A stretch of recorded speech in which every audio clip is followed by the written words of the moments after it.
laughed at. Now, we could say we're in a post-truth society, whatever. But you see, whilst that is acceptable, it should also be equally acceptable, in fact, more acceptable, that even if it's going to cause individuals pain, you put out, publish, share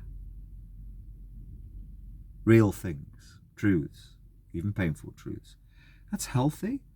And the needs, you see, the bizarre thing is, I suspect it will be different in 10 to 20 years for the digitally native generation if we can shut up these absurd, self-pitying, generally failed, well, no, they actually haven't got a job in the media yet, media studies graduates who are continually commenting on in society. And tragically, because I'm a pure egalitarian, but the left moaning about what people are saying, writing in public, publishing in public. No, that's part of, that's what you get. I'm sure there were all sorts of people putting out dodgy pamphlets 300 years ago. You have to be able to encounter all opinions and make your mind up which ones are more healthy for the future of healthy, balanced, coherent society. There you go. But you see, this total inability, this confusion, a whole load of these, you could call them vested interests, but all they are is just anyone with access to a microphone, particularly those that get onto the mainstream paid for media. God, the rubbish they come out with. And this actually is why more than ever we need all opinions accessible. And fundamentally, and it applies to other areas of society and law too, unless you name names, identify people, it doesn't make for interesting reading. And back to the concept of orthodox, heterodox. It's just showing off using such fancy words. I can use the fanciest words in the world.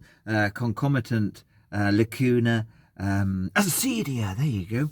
No, that does nobody any good.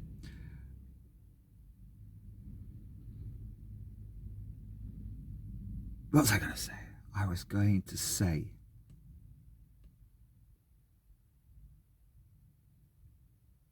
see, this all does mental health no good until people understand that you've got to, for the greater good, anything can get written. Anything should be written. That's the right side of that line, which is unlawful incitement to doing somebody else or property. I completely disagree with doing any harm to any property. I might despise the Ministry of Justice, but if I wouldn't even kick a milk bottle off their doorstep as an environmentalist. But the point is that yes, it's doing so much harm, and it's just diverting so much energy from the real issues, one connected with children. Cameron in 2016 said that we force adopt far too many children in this country. We force adopt, which means taking children from their parents forever. So he suggested that this is happening wrongly. The pain, the lives ruined. We do it far more than I think most other European countries. In fact, I think any other European country. And yet, in the intervening 5 years, we've doubled, I believe, roughly, the amount of children who are taken for good from their parents rather than helped by the state, which is the remit within law to have healthy, continuing, better relationships with parents. You know, heterodox, orthodox. It's orthodox thinking decades, centuries ago that, yeah, I was going to give specific examples. I mean, although I probably was the first person in 2004-5 who would go to my judge every time I went to court. These court cases, mine was nothing.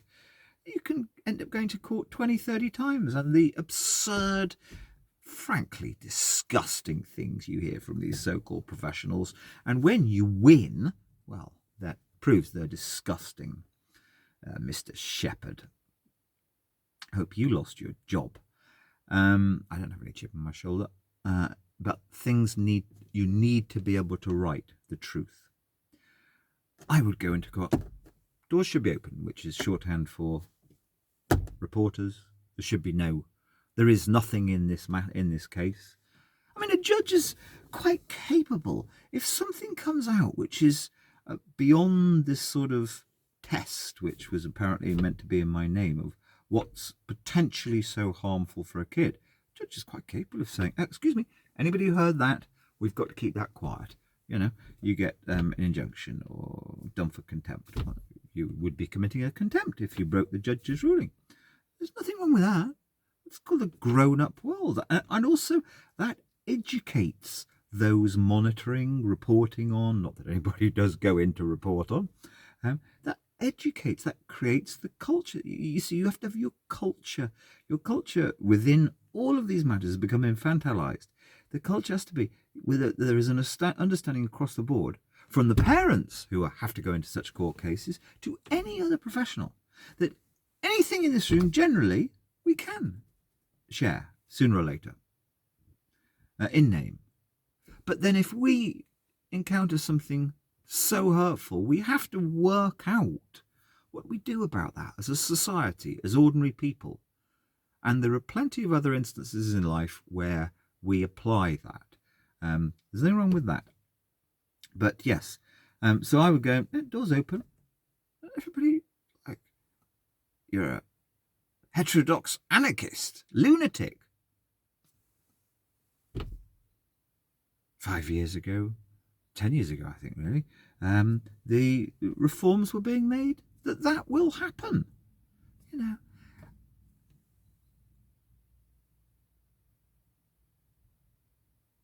This issue, not connected just with children, the issue that in Britain we have this, as far as I'm concerned, the Teletubbies are in charge. This kind of whole area of life, where, as I was the first probably to say, Your Honours, you got the internet now. People are writing their own version, blogs, whatever. Facebook wasn't quite going then. We need to grow up. We need to properly tackle it. And there's going to be hurt for all of those people who think, oh, no, we don't want people writing unpleasant things. Yeah, but if they're true, well, you're going to have to develop a thick skin, or even, in time, learn from them. Or switch your internet off. And that's quite possible too. We really do need, I laugh, and that's kind of one of the reasons I kind of gave up. How this fundamental issue of anybody, if you've got an axe to grind, people will generally see that. They might not if you're very clever, in which case, good for you. But if you're putting material out there in whatever form, which includes going to official broadcasters, if you're putting stuff out there, the ordinary person needs to be able to, we understood this when I was age 18. You need to discriminate and work out for yourself which is the truth. And there is, that's wrong to say, opportunity, that you have a whole age group, class of people, almost, so to speak, who,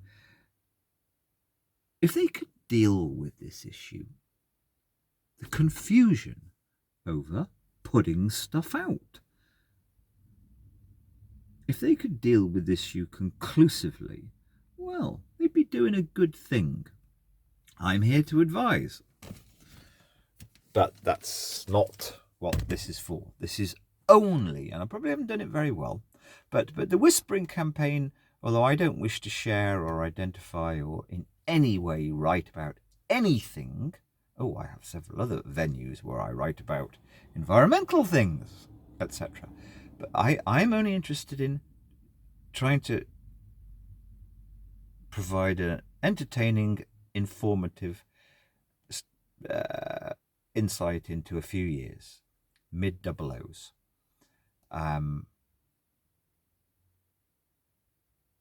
But it's even more valid today than ever before. I mean, I don't want to, I got no axe to grind. But, I give you a very good example, in fact. When I was succeeding in changing the culture, and then in 2008-9 we had Mr. Straw tried a little rearguard action, and I think it was the world record ever. Although I don't want to. It's actually a more interesting story in some way. Well, no, it's not interesting. It's a bit of a fluke. World record timing U-turn by government minister. Me alone. But during that period, I was genuinely sad.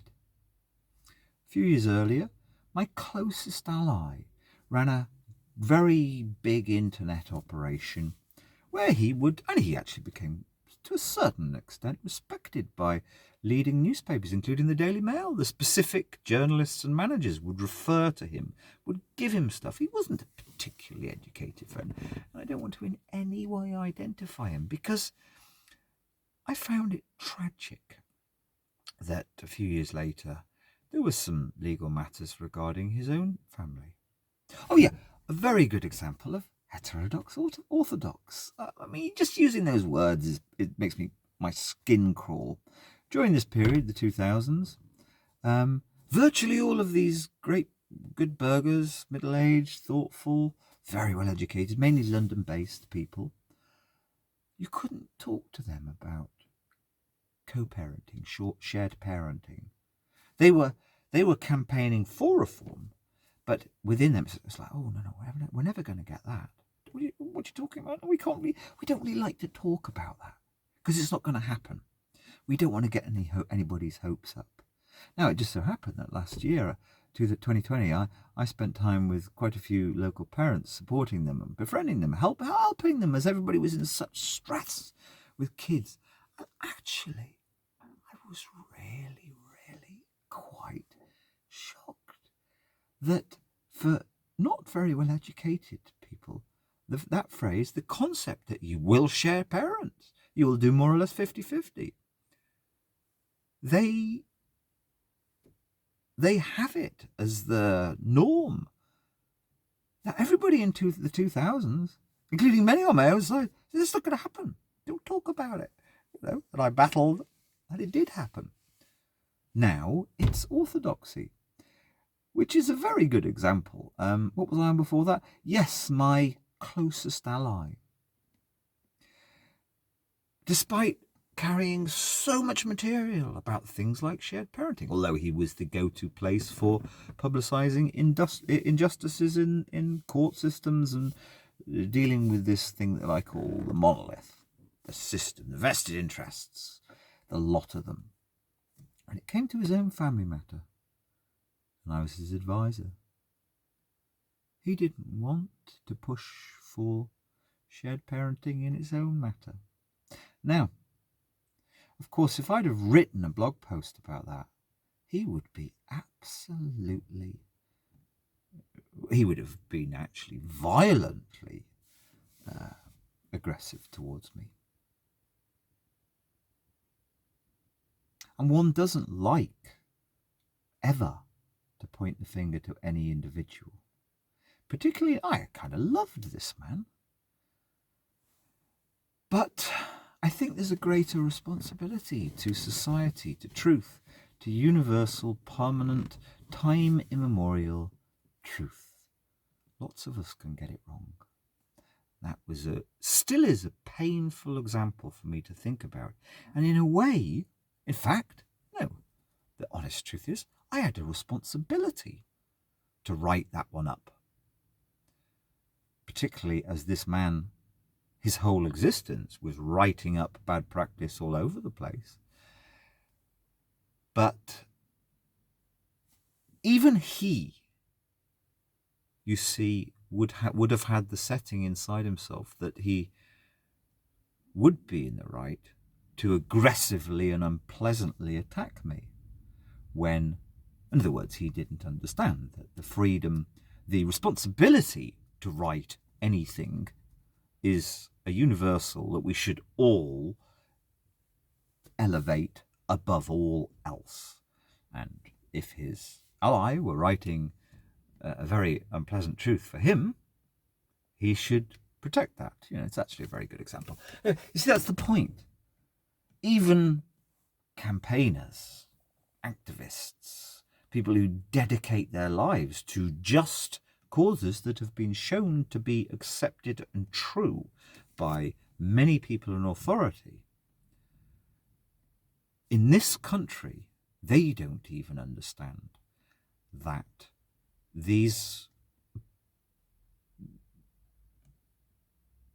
foundational democratic practices must be more or less indivisible. And that's why this needs dealing with. Oh my God, that was 50 minutes.